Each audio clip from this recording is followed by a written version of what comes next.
Okay, everyone, are you ready for a legitimate grievance? Welcome to the stage for the final time of the evening. Me, Nick Byard. Thank you everyone for coming. Hi, yes. My name is Nick Byard. I have been told I give out divorced dad vibes, but not in a sexy way. And I identify as bisexual for job interview purposes and cock. I do wonder how many men discovered they were bisexual after watching the Barbie movie. Like they saw Ryan Gosling in the movie, and we right, fellas? We went, just me. And when you come out as bisexual, everyone thinks you're gonna start painting your nails immediately, get a new gay personality. No, I'm still the same person, and for that I apologise. And I'll tell you about my parents. My parents are economic migrants from Coventry. And I went to state school. If you went to private school, you're not a bad person. But it's a bit weird that your parents spent like thousands of pounds so you could avoid me. And I think state school can be grim. The school trips, specifically. We went on a school trip to Waitrose to look at ready meals. And the other, we went to GlaxoSmithKline. We went to their offices in Dartford the week everyone was being outsourced. Because everyone was fucking miserable. Because that's what school trips are in state school. This is the world. Now lower your expectations. And I live in Oxford now. I moved to Oxford from Reading, which has been humbling. Like in Reading. In Reading, I am classy. Because I have several jumpers. But in Oxford, I am scum. The bar for classy is higher. Everyone has jumpers, and some of these fuckers own land. But there's some advantages to Oxford. In Reading, I was robbed. Well, I say I was robbed. Two people, they tried to rob me, and they failed. And I didn't fight them off, which was like their first day. So I was walking down the street back from the club, and two guys, they came up to me. They're like, "What have you got? What have you got?" And I was drunk, so I just kept walking. And they didn't have the resources to deal with that situation. So that's my advice to you. If someone tries to rob you, don't stop and be robbed. Just keep walking. And the other thing I did, I said fuck off, mate. I said fuck off because that's what I wanted them to do. And then I added mate to soften it. Because even when I am being robbed, I am still a people pleaser. And this is something I've noticed about 2023. I've noticed it's socially acceptable now for just random people to diagnose you with autism. So I was at a gig the other day, and a man, he was like, "I'm autistic," on stage, and then someone turned to me, he was like, "Hey, stealing your brand." Stealing my brand? You don't know autistic, but I might just be a bit strange. And I refused to get assessed. I refused. What am I going to go back in time to retake my A-levels, get 20 minutes longer in my English exam? No, I've already got a B. And I live with housemates because my grandparents aren't dead yet. And it's a good economy that we have here. That your grandparents die, and then you get the capital to leave to the landlord's sister. Thanks, Margaret Thatcher. This is what left-wing politics is. We just shout at the ground. But she is in hell though, and make no mistake. And I live with housemates, and housemates, you want housemates who are clean, but not so clean that they spontaneously start cleaning things, and then they resent you for it. And my housemates, they are amazing. You have their own shower. and then they use the shower adjacent to my room, on weekends for foreplay. So I'll be in my room, and then I'll leave to get tea. Then I'll be like, oh, what's that sound? Oh, it's an orgasm. That's what they sound like. And you have to restrain myself from, like, it's my shampoo in there! Because you don't want them using it. And I've started online dating. Online dating is like the Soviet Union. Because, the people are cold and overnight they disappear. And I like rain. I know Mother Nature isn't a real woman, but sometimes it's just nice to be touched. And we have a new king now. Did you guys notice that? Yeah, I noticed it from the golden carriage going down the street in times of austerity, and so again a great system we've created for ourselves here. And Prince Charles he became the king because his ancestors won the Battle of Hastings. Yeah, that doesn't apply to the rest of us, does it? My great granddad murdered the pharmacist. At the Battle of Cowley Road. I didn't become king of boots. All I got was 2 weeks of free therapy on the NHS. So I wasn't as good. And so what is new? People keep telling me that I have a right-wing face. They say, Nick, you look like a man who loves financial deregulation. I don't know, maybe it's the moustache. I grew this moustache during lockdown. I needed something to stroke that didn't ejaculate. So do we all relate to that? Do you relate to that? You got a moustache? No? Okay, good. And I have a degree. My degree is in history and politics, which basically meant I spent like £9,000 to have an opinion on the industrialisation of Manchester. That opinion is that, in retrospect, industrialisation was good for Manchester. £9,000. And I spent my early 20s trying to start the communist revolution in Bracknell. Basically involved going up to Deliveroo riders trying to get to join the trade union. So I'd be like, hello sir, have you heard about the anarchism? And they'd be like, I speak English as a second language, fuck off. And I used to work in security. I worked in security at the Olympics, screening vehicles for bombs. So like a dog would go underneath, and then I was there to check the dog's work. I was the dog's assistant. Yeah, pretty humiliating. And as part of that job, I was trained as a bouncer. I went to bouncer school, where they taught me to do that. To calm people down. So someone would be kicking off, and I'd be like, look mate, I know you want to have fun. Oh boy, do I love fun.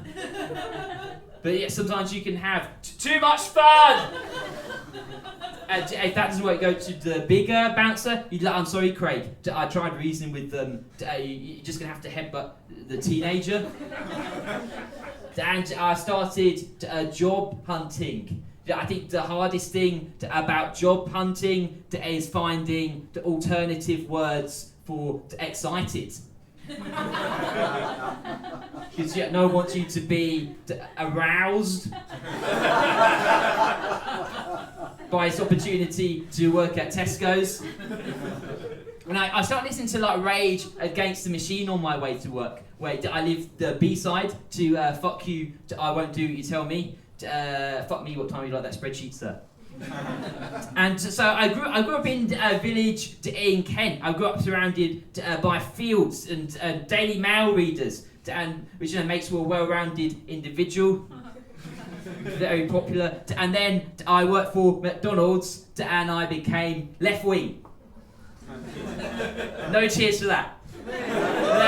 We have no comedies here. No. Okay, left wing. And I believed in the free market. And then I worked for McDonald's, and I was like, the wealth isn't trickling down. What's trickling down is shit. And we're serving it to food as customers. Wait. That's not what they do at McDonald's, but we get the point, don't we? Yes, good. And I'm trying to make friends. Trying to make friends, but I'm not a sports guy. Like if someone tells me they're into football, like my first reaction is to like hand over my lunch money. So like, do you know what? Oh, you appreciate that. You were bullied by footballers. No, oh, he just pointed at her. I was confused. Because like, that was me in Italy. I don't know. And it's really a bit unfortunate, really, because my parents they're like athletes. So like my mum is a PE teacher. My dad he runs triathlons. So like, did anyone have like religion force them as a child? Yeah, I feel the same way about tennis. So it's good. And I had a friendship breakup the other day. No, it's supposed to be funny. It's all good. And not with you. And I had a friendship breakup. I've had two in my life. The first was at a music festival, which means like I now have a T-shirt with the exact date our friendship ended on it. I still got the T-shirt. I wear that to the gym. We had the other one was more basically we both fancied the same person. And while I was talking to them, he came up behind me and bummed me. So for those who don't know, came up behind me and they came up behind me and they did that.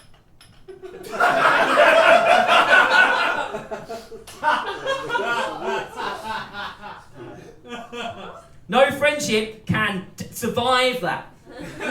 So, what's your name, my friend? Fabian. Yes. Thank you. What do you do, my friend? I'm an engineer. You're an engineer. Okay. And what's difficult about engineering? It's not difficult. Okay. You're doing a very easy job, and some strange difficulty arises and you're not used to it because your job is just so easy. And while you're doing that, I came up behind you and bummed you. Will we be friends? Yes, we would. So I was wrong. But I've organised this event, and I'll take him back. And I like the gym. I go to the gym. I like the gym. I go to the gym. I like the gym for the same reason that I like beer. Like I feel more confident and the voices stop. And I think there's like a thin line between the gym and like fascism. There's slogans on the wall. Everyone is very motivated. So were the Nazis. Go to the gym 3 times a week. Think, well, maybe I am the alpha male, which I am. And I have a sex story for you. We do up for that? Yeah, to have a sex story. So I went back with a lady the other day. Because I'm a fucking legend. And some of you don't believe me, and that's okay, because it's a bit different to the narrative arc of this comedy routine. But I went back with the woman, and midway through, she tells me that she's an anti-vaxxer, and I work in vaccine research, so that is not good news. So now that instead of having sex, I'm explaining the process for approving clinical trials. Yeah, my clinical file colleagues are here, so I ruined it for you. Well, so don't let misinformation slip into our society. I'm a man of principle. Die on every hill. So we all agree with that. and there were more jokes, and this is a long set, so it's good, good to remember things. Can I remember it without looking at the piece of paper? Yes, I can. How are you doing? You good? You're great. Thank you. Look at the piece of paper. It's a preview show. I resent. That's what this next section is called. I resent. I resent London. For me, London. It's just. But let me tell you about London. Let me tell you. For me, London. It's just a bunch of rich, beautiful people having a party specifically to spite me. Yeah. And I resent other things. I resent the Tesco machine. Yes. For asking me to donate to charity. I've just spent the last 25 minutes looking for the bag of pasta that per 500 grams is 18p less. No, I do not want to give that to the charity. You bastards. We're probably raising this money for the checkout lady who replaced this fucking machine. And I resent cheerleaders. There's a lot of resentment in this. There's only like 8 more. No, but I resent cheerleaders. Cheerleaders cheer men in their early 20s that play American football in a first world country. I cannot imagine a group of people less in need. They're being cheered up. Send cheerleaders to the trenches of this country. Send them to Slough, to Bournemouth. That's what they do with comedians. And then I will respect your art form. And I resent Batman. You could never have a working class Batman, could you? You could have a middle class Batman that dresses up like a bat and private messages you about his Just Giving page. But you could never have a working class Batman. A working class Batman is just a man with a bat called Dwayne Bruce. He still drives the Batmobile. It's a full transit with the word bat written in dirt on the side. And I've been thinking about kinks. Apparently kinks, they come from your childhood. I did some roleplay the other day. She picked me for the football team. That wasn't a sex thing, it was just nice. And I didn't realise I had like a kink for bold men dominating until I saw like Mick Lynch talk to like journalists on the TV. And I was like, oh, this is awakening something. And like, do you guys see on the news that scientists found the clitoris on a snake? Do you guys see that? Just me? No. Yeah, not a newsworthy crowd over here. That's how I discovered the clitoris exists. So I thought it was like a left-wing myth. Like Finland? No, we're not going for that one. Okay. Well, there's a lot of jokes in this set. There's bound to be one. And it's all good. And I've been thinking about sex parties. They seem like fun, don't they? Yeah.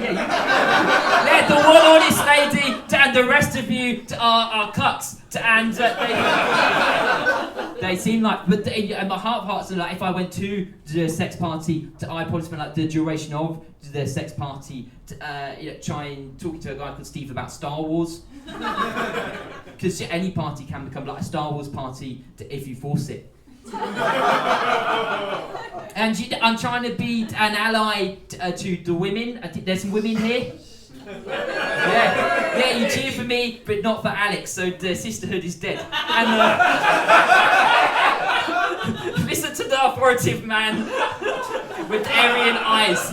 No, everyone. But no, I'm trying to be an ally to women, but I find the patriarchy confusing. I think I'm missing the meetings. When the men we get together and we like control things. Can you add me to the mailing list? and we'll fix the foreign policy and stuff.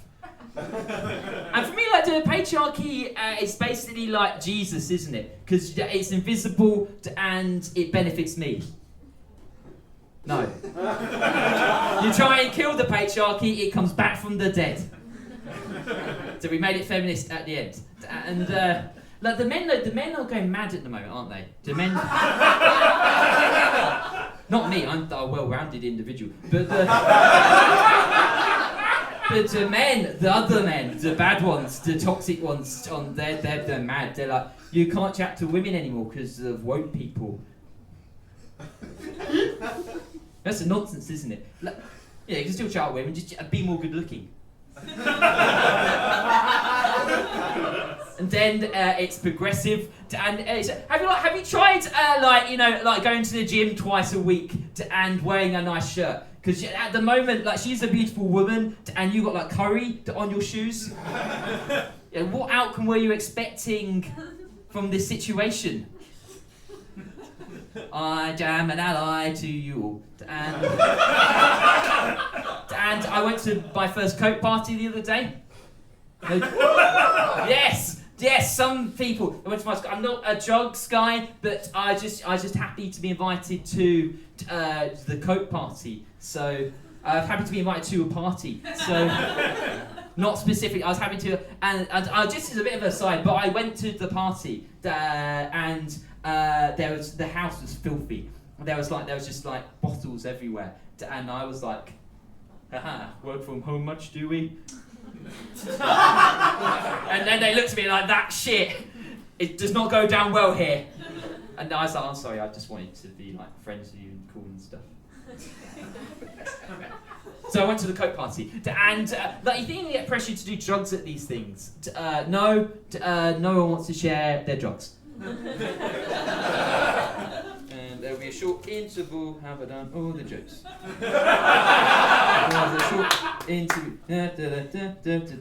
We're on the machine, the machine, the elevator of jokes.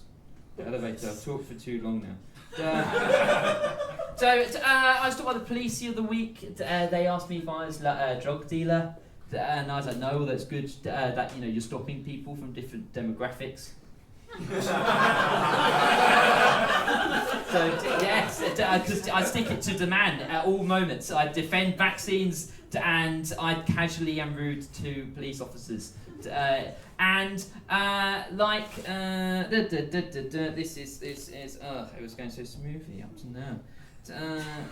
So smoothly. We're nearly done. Because when you rehearse like the start of it, and then you don't get to the other bit. You get to the other bit, and yeah, okay. So look, I'll finish you. I'll leave you. You'll be a lovely audience. I'll let you leave on this bit. So all my friends, they're all getting married at the moment. I'm not getting married now. I live into a rock star lifestyle, Like, I'm here with you on a Sunday, and I'm going to Coke parties, not doing any Coke. So I'm basically Bill Hicks. And my friends like Nick, I'm trying to do the alternative lifestyle thing, which it's hard, isn't it? Like, I wrote a list of alternatives to marriage. It just says prostitutes ... And that was it. That was just the whole list. And my friends like, oh Nick, why don't you do the polyamory thing? Do we all know what that is? Yeah, a couple of you do, because we're in Oxford, and my friend Dan is polyamorous, and he would, so good. And for those who don't know, and polyamory? Yeah. No, not off. Okay. And like, it's for those who don't know, it's where you have multiple partners, but they all know about each other. So it's like ethical. So it's like we're all part of this fuck blob of consent, and it seems great. And polyamory, it seems amazing. It's like we're part of the socialist utopia of sex, and it seems great until you meet the polyamorous person, and they're like, oh, there's a lot of trauma here. I agree. This is a two-man job. So to conclude, I've recently started wanking into a cactus. It reminds me of my ex-girlfriend. My ex-girlfriend was a cactus. And on that absurd note, that's how I'm ending my show. Thank you everyone for coming out. If you want to pay something, I've got a card reader. I'll redistribute that wealth in some socialist way. So I'll get it all, and it will fuel a bureaucracy. And thank you, you've been amazing. Thanks for coming out. And if you like me, I can give you a magnet with my face on it. It's a real thing.